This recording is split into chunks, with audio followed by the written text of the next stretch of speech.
تحریک انصاف نے 9 مئی کو فوجی تنصیبات پر حملوں میں ملوث اپنی پارٹی کے رہنماؤں اور کارکنان کو 2 سال کے ٹرائل کے بعد دی جانے والی سزائے غیر قانونی اور غیر آئینی قرار دینے کی مہم شروع کر رکھی ہے، لیکن حقیقت یہ ہے کہ پارٹی قائد عمران خان آج بھی اپنے اس پرانے بیانیے پر کھڑے ہیں جس کے تحت 9 مئی 2023 کو جنرل فیض حمید کے ساتھ مل کر فوجی تنصیبات پر حملوں کا منصوبہ تشکیل دیا گیا تھا۔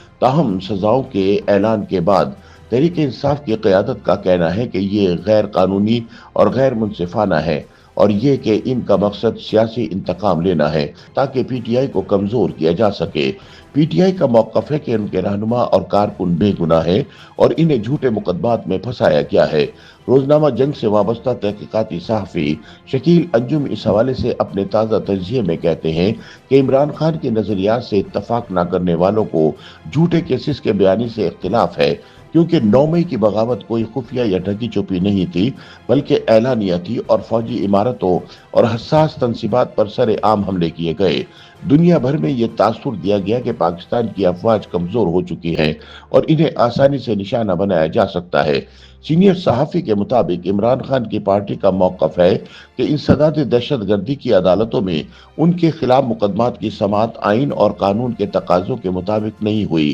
جبکہ حقیقت اس کے برعکس ہے، کیونکہ تاریخ گواہ ہے کہ جن عدالتوں کے ذریعے پارلیمنٹ میں 2/3 اکثریت کے حامل نواز شریف کو اقتدار سے علیحدہ کرنے کے لیے جو غیر آئینی اور غیر قانونی راستے اپنائے گئے، ان عدالتوں کے جج ہی منصف اور وکیل بھی جج ہی تھے۔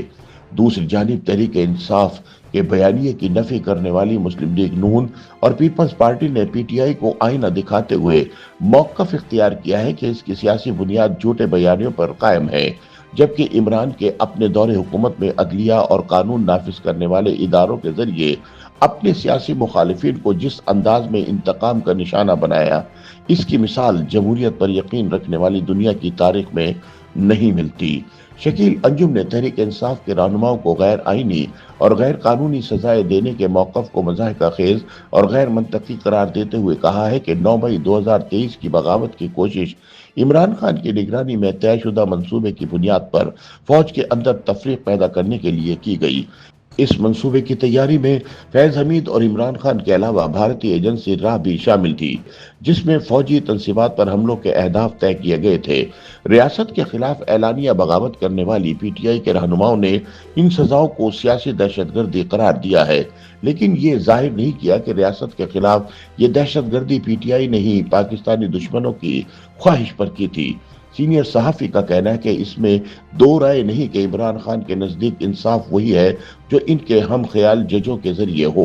سابق چیف جسٹس آف پاکستان اور تحریک انصاف کے رہنما ثاقب نثار سے صادق اور امین کی سند حاصل کرنے والے عمران کسی ایسے عدالتی فیصلے کو قبول نہیں کرتے جو ثاقب نثار سے کم اہلیت کا حامل ہو، لیکن دور ایک سا نہیں رہتا۔ آئین پاکستان میں ریاست کے خلاف بغاوت کرنے والوں کے لیے سزائیں متعین ہیں۔ عدالتی نظام میں کسی بھی فیصلے کو اس وقت تک درست مانا جاتا ہے جب تک کہ اسے اعلیٰ عدالتوں میں چیلنج کر کے کالعدم قرار نہ دیا جائے۔ 9 مئی کے حملوں میں متعدد انسداد دہشت گردی کی عدالتوں نے شہادتوں اور شواہد کی بنیاد پر سزائیں سنائی۔ 9 مئی کے واقعات کی ویڈیوز اور تصاویر عوامی اور سرکاری سطح پر موجود ہے۔ ان میں مظاہرین کو فوجی تنصیبات پر حملہ کرتے، سرکاری املاک کو نقصان پہنچاتے اور توڑ پھوڑ کرتے دیکھا جا سکتا ہے۔ فوجی قیادت اور حکومت نے اس بات پر زور دیا کہ یہ حملے ایک بڑے منصوبے کا حصہ تھے اور ان میں ملوث افراد کے خلاف ٹھوس شواہد موجود ہے۔ شکیل انجم کہتے ہیں کہ 9 مئی 2023 کو فوجی تنصیبات پر حملے سنگین واقعات تھے جن میں ملوث افراد کے خلاف قانون کے مطابق کارروائی ہو رہی ہے۔ پی ٹی آئی کے پاس یہ قانونی حق ہے کہ وہ فیصلوں کو اعلیٰ عدالتوں میں چیلنج کرے اور ان کی بے گناہی ثابت کرنے کے لیے ٹھوس ثبوت پیش کرے۔ فی الحال عدالتی فیصلے موجود ہیں اور جب تک وہ کالعدم قرار نہیں دیے جاتے، ان کا قانونی جواز بھی برقرار ہے۔